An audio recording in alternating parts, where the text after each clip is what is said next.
One question that often comes up when watching Testing 1 2 3 is, how is it that every pony knows more about Wonderbolt history than self-proclaimed Wonderbolt fan filly Rainbow Dash?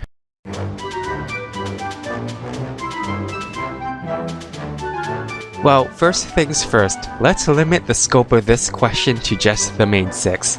Nobody else has demonstrated this sort of knowledge anywhere else in this episode. So let's start by asking how the rest of the main six, besides Rainbow Dash, seems to already have such a firm grasp on Wonderbolt history. Let's get the easy ones out of the way first. Twilight Sparkle? I've read all these books already. Applejack? Why, I could tell you every little thing there is to know about the history of apples. Well, that was easy. 2 down, 3 to go. Who else do we have? Rarity? Well, this one's another easy one, though a bit more headcanon may be required here. First of all, where did she get all those historically accurate military uniforms from?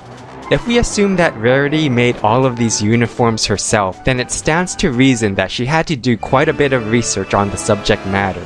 It wouldn't surprise me if watching Rainbow Dash's practice routines or watching the Wonderbolt races gave her the inspiration necessary to try her hand at Wonderbolt fashion.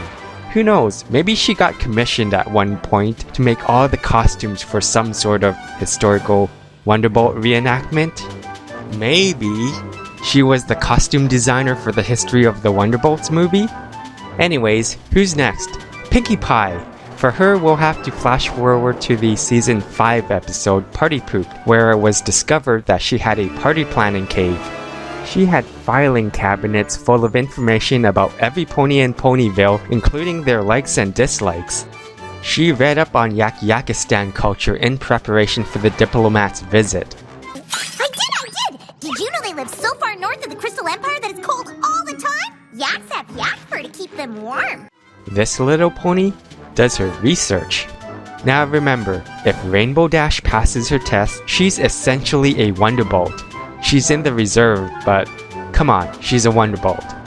If there's ever an occasion to celebrate, it would be now.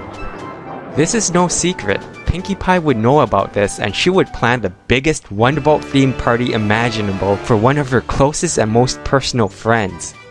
Of course, had Rainbow Dash failed, then all of that party planning would have gone completely to waste. Awkward. Finally, we have Fluttershy. Out of all the main six, she's probably the most difficult to justify for. Maybe she just retained whatever she learned back when she was still living in Cloudsdale?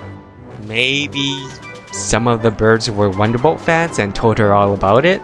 All the other animals got into it and decided to put on a play? It would sort of explain that whole thing that happened with the... Yeah, I don't really get it. Wonderbolt fans among the bird populace. That's my theory and I'm sticking with it.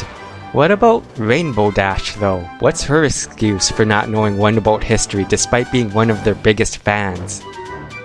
Well, first of all, let's cut her some slack, alright? We're talking about 1,000 years worth of history here. This is the most complete and ginormous book on the history of the Wonderbolts. 1,000 years ago for us would be the Middle Ages. Plus, she only recently got into reading. Her knowledge of the Wonderbolts probably only goes back by 100 years, which explains how she can practice modern-age Wonderbolt tricks.